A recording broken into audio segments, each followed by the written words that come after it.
Hoje é segunda-feira e toda segunda-feira a gente recebe o advogado Rodrigo Valente, ele que é doutor em Direito e é nosso colunista para falar sobre direito do consumidor. Doutor Rodrigo, seja bem-vindo mais uma vez, bom dia. Bom dia, Ronaldo, bom dia, Maringá, bom dia, região. Doutor Rodrigo, eu falava há pouco na conversa com a Ângela sobre o tema do nosso papo de hoje. A gente vai falar sobre as pessoas que às vezes ficam com o nome sujo. Esse termo é um termo comum, né, que a gente utiliza no dia a dia, mas o que de fato significa estar com o nome sujo?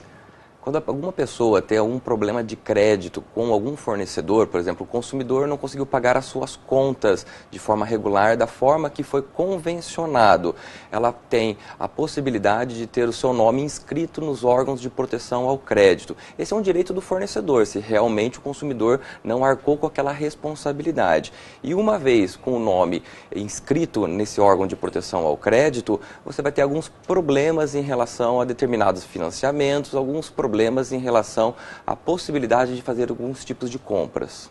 Bom, você disse que se a pessoa então teve alguma dificuldade para fazer o pagamento, ela pode eventualmente ter o nome inscrito nessas empresas que cuidam, né, da inscrição, se a pessoa não conseguiu fazer o pagamento.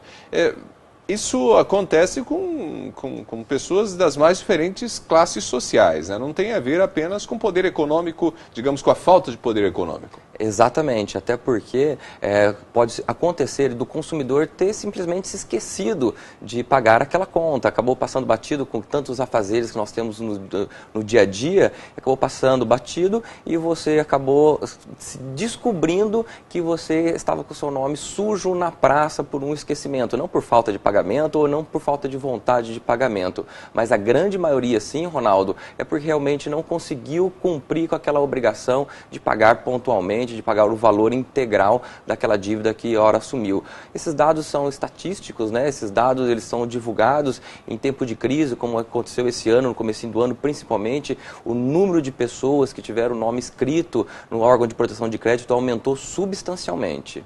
Bom, essas pessoas que têm seu nome inscrito no Serviço de Proteção ao Crédito, elas geralmente ficam impedidas de fazer compras, porque quando elas vão chegar, por exemplo, no banco, pedir às vezes abrir uma conta, algo do tipo, o banco faz a consulta e descobre que o nome dela está inscrito, e aí impede ela de fazer, às vezes, o cadastro. Até que ponto ter o nome sujo é, de fato, impeditivo para compras, para negócios? Não só os bancos, né, mas todos os fornecedores que tratam de uma prestação continuada, como, por exemplo, você vai adquirir um crédito para fazer a compra em um determinado estabelecimento em 10 vezes no carnê, ou normalmente sempre essas questões parceladas ou financiadas, o fornecedor ele tem a possibilidade de pesquisar sim se o seu nome está dentro das possibilidades de um bom pagador, porque ninguém quer vender algo e depois não receber. Então, por essas razões, acabam fazendo essa pesquisa e impedindo essas compras, principalmente de prestações continuadas, Ronaldo. Ou seja, a pessoa que quer fazer uma compra em 6 vezes, em 10 vezes, ela vai ter dificuldades. Comprar um carro, comprar um carro, um eletrodoméstico, abrir uma conta, um financiamento de uma casa, um financiamento das mais diversas espécies. E não só o consumidor, aquele que nós falamos do médio, né? Há também as possibilidades das pessoas que têm um patrimônio razoável, mas acabaram adquirindo determinadas dívidas, essas dívidas não foram honradas, elas foram ajuizadas para cobrança. O próprio órgão de proteção ao crédito também busca essas informações no Poder Judiciário, verificando se você está ou não inadimplente, se há alguma ação contra você. Isso vale para pessoas que às vezes abriram um negócio, às vezes tinha uma loja já há muito tempo e aí tiveram algum tipo de dificuldade, encerraram sua atividade, isso também pode acontecer? Certamente, se o empresário ele não regularizou todo o seu problema financeiro antes de encerrar a loja ou depois mesmo, num bom tempo de ter encerrado o seu estabelecimento, sua proposta comercial, ele vai ter o nome sujo na praça por um bom tempo. E, inclusive, para esse cenário é mais comum do que nós imaginamos.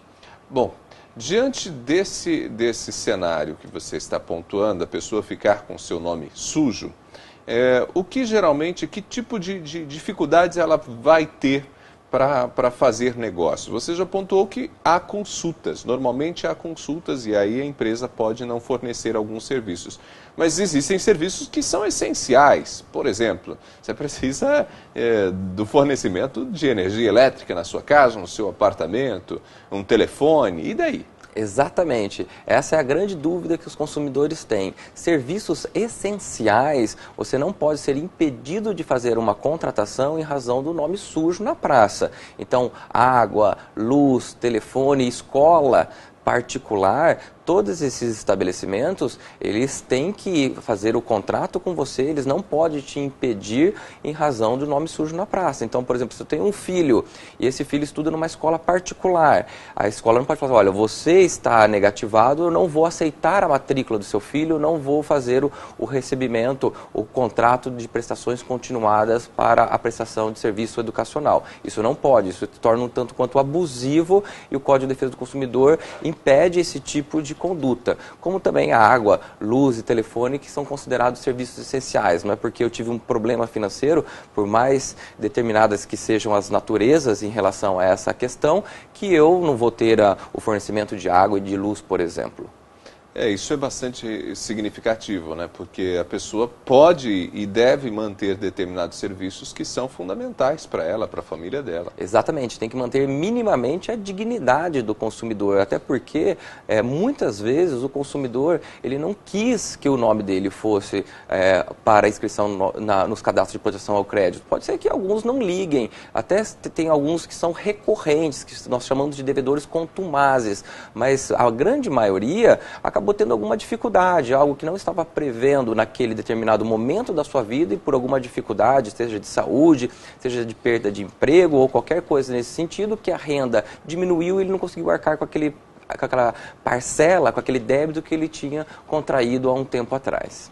Doutor Rodrigo, no caso da pessoa já ter ali contas bancárias, cartão de crédito, tem uma série de serviços que ele faz uso. E ele teve problema com uma loja e teve negativado o seu nome ali, teve seu nome inscrito num serviço de proteção ao crédito. Ele perde esses outros serviços, ou seja, ele pode perder o seu cartão de crédito, algo do tipo, ou geralmente isso não acontece? Não, pode acontecer, porque os bancos eles acabam sempre pesquisando qual que é o perfil do seu cliente, para saber até quanto ele pode fazer de empréstimo. Ele não quer assumir esse risco. Então, se você tiver algum problema e tinha um limite já X, ele pode diminuir esse limite em razão daquela atual situação que se tem agora. Mas não vai encerrar a sua conta bancária? Não, não vai encerrar. Pode perder. Porque às vezes a pessoa tem lá a conta há 10 anos, 15 anos. Dificilmente vai encerrar a conta, pode perder o limite, mas dificilmente vai acontecer.